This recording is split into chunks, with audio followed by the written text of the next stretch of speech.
Welcome back to the Homesteading Live. We had a barometric change in pressure. You know what that means? It means lambs around here. I'm gonna give you guys some tips real quick about, you know, if you're having some livestock, maybe you wanna leave that city before it turns into 15 minutes on you. And you want to, you know, embrace this lifestyle of being more self-sufficient and growing your own food. And you know, we live 100% off rainwater. You might not have to do that. Maybe you want a well or something like that. We have sheep. We have sheep for food, mostly, and for companionship. And we just had, did you hear it? We just had some lambs from Rambo land on the ground. All right, so let me get a few things together and I'm gonna show you the babies and we're gonna celebrate together and we're gonna learn some stuff. Atta girl.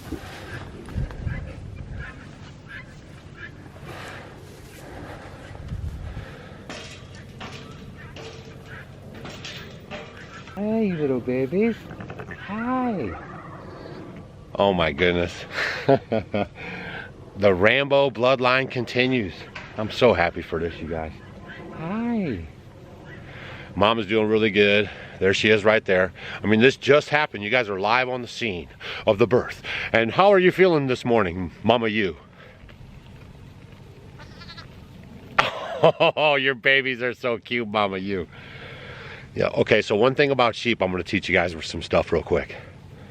Sheep, these babies are just born. See, they still have the stuff on them, look. Blood on them and their stuff from the placenta on them from when they were in the birth canal area.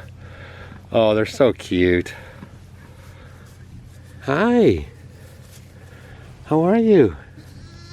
Yes, that's your mama over there. I don't have to worry about her too much. She's a really good mom, seasoned mom. See how she's staying right between her babies. She's gonna keep them close. And we're gonna watch a little bit here and make sure they're getting their colostrum. Okay, when an animal is born on the homestead, the first thing you have to make sure that they're getting some colostrum. It's very important in the first 24 hours, okay? Cow, sheep, goat, anything like that, horse, they have to get that colostrum. That's the first little bit of milk that comes out of the teat. Even you as a human, you have to get that colostrum, and that sets your, you know, your whole immune system. Like, that's it. That's going to protect them and get them going and help them survive. If they don't get it in the first 24 hours, it's basically, it's death. It's a death sentence. So you have to keep your eye on that. Also, you want to be a hands-off shepherd, okay? Don't go over there bothering everybody. I said hi to them, get them used to my voice and me coming around. But their instincts, okay? Their instincts will take over, and they know that's mom, and she's gonna nudge them in, and they're gonna get the milk. You don't have to do anything. You don't have to push them around. You just have to watch.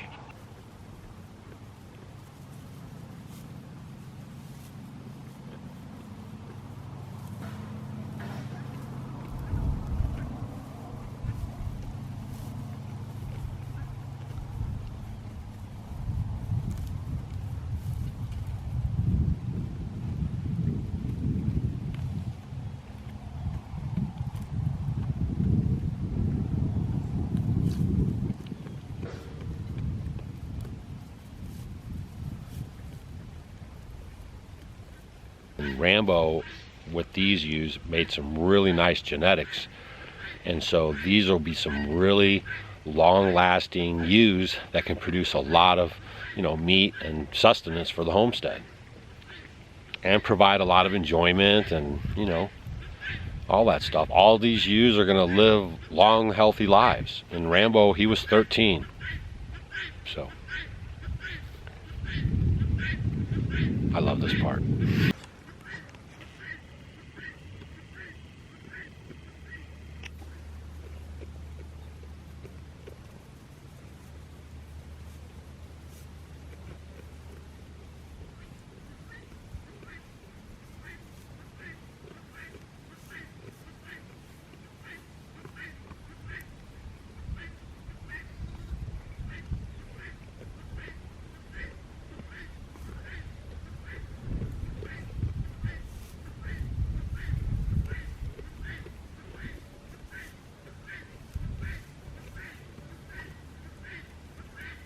The other thing you want to look for is the placenta, right?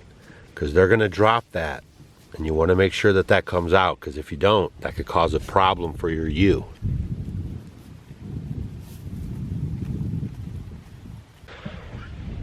Now, one or two things will happen with that. She'll either eat it, or I'll have to come back and pick it up. Now, I saw this morning there was a coyote. He ran down the lane here and over here on my pond. I caught him right there on the bank of the pond early this morning. So now I got this added extra pressure that I have to keep an eye out for, okay? And they can smell that blood. And that's why the mother eats it, and it's also for nutrition. So now that's a problem for sure. So I'll have to get up early tomorrow morning, and I'm gonna try to get this coyote. We've been here 14 years, and we've never had coyotes in one of our paddocks or on our property. We've always had them around. But there's a lot of pressure right now because the guys are hunting them because they're real thick. And that's kind of moving them around a little bit. And so they're getting, you know, they're going places where they normally wouldn't go to try to avoid the hunters. But they moved on to the wrong the field where the hunter lives, because I can't let them take out my little babies.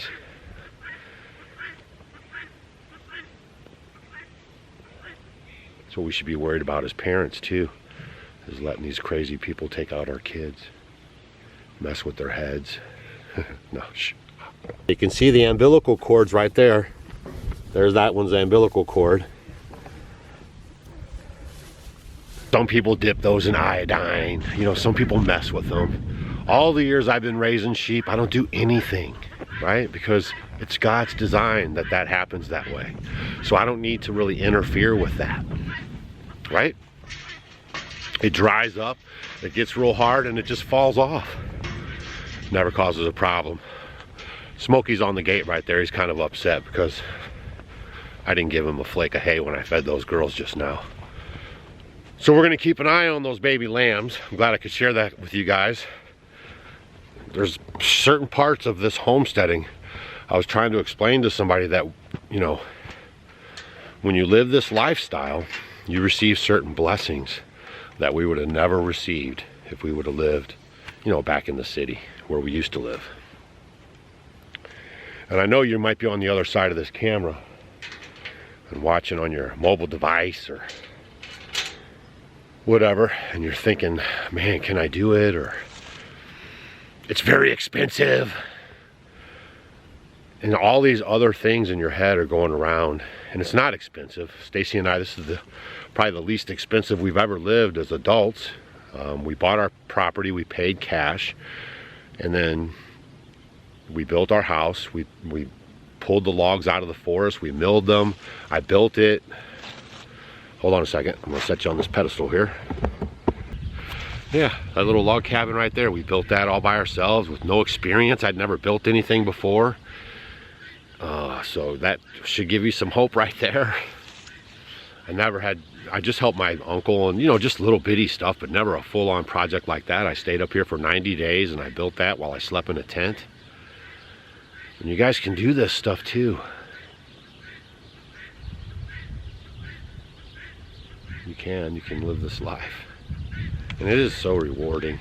And there's so much benefit from it, being connected back to the earth and the dirt and the animals and the frequencies of the seasons and the days and the nights and the stars and all the stuff we were missing in the concrete jungle in the city.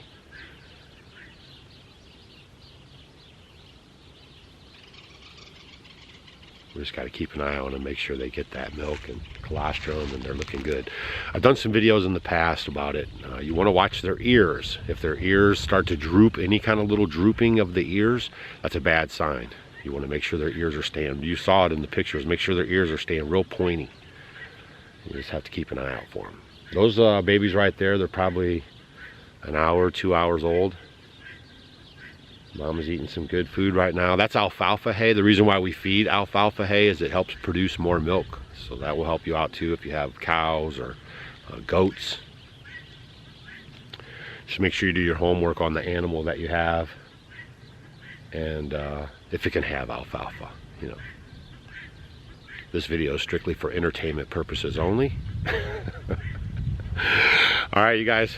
I'm glad you guys could hang out with me on that one. That was a good one. If you got any questions, leave them down in the comment section below. I don't know if you guys are new around here, if maybe you haven't heard, but the wife and I were giving away a Ford F-150, a pickup truck. And we're trying to bless you guys and get you guys positive thinking and moving forward. Some of y'all are already on your homestead, so this will bless you guys. It's just, you know, something we're gonna do. We're gonna turn this YouTube thing into some blessings for you guys in 2023, right? It's a 2014 F-150 4-door XLT. I'm gonna get it detailed for you. It's got 150,000 miles on it. It's a good solid truck, but I was gonna trade it in and get Stacy a truck, and I thought, you know, for the 10, 12,000, whatever I get for it, man, it would really be a blessing to send this home with somebody. So if you guys aren't registered, make sure you go to offgridwithdouganstacy.com and register. You can also pick up some chocolatier or one of our books to help support this kind of craziness. But this is really going to be fun. This is going down January 31st. Is there 31 days? January 31st we'll pick the winner.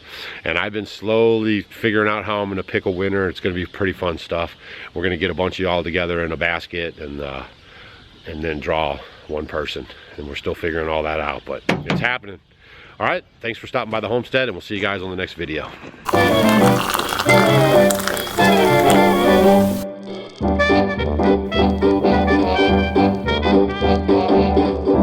Did you guys know that in the 16, 17, and 1800s, chocolate was consumed as a beverage? There was no such thing as a chocolate candy bar. Well, we're bringing chocolate tea back to the 21st century because it's loaded with antioxidants our body loves, and it's a great source of magnesium that's wonderful for bone and heart health. It's a great addition to your coffee machine or your French press, or just along with your favorite sweetener. You can find it on offgridwithdouganstacy.com along with our brand new tea infuser, simple to use for easy steeping. Cheers!